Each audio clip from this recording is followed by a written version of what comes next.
Kwa upande mwingine, mabadiliko ya sera za kiuchumi, matamko na mwelekeo wa kisiasa duniani unaziweka nchi zetu zinazoendelea katika hali ngumu ya ushindani na pengine kupigwa vita. Lishamsikia mtu mmoja mkubwa tu wa nchi moja anasema, sisi yoyote anayeendelea kimaendeleo kwa kasi, huyo ni adui yetu.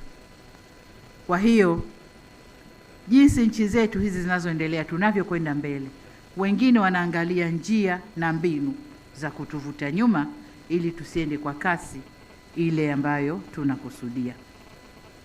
Tunashuhudia mataifa yakihujumiana, tunashuhudia vijana kulaghaiwa na kumezeshwa sumu dhidi ya mataifa yao na kushawishiwa kuhujumu chumi zao zilizojengwa kwa nguvu kubwa.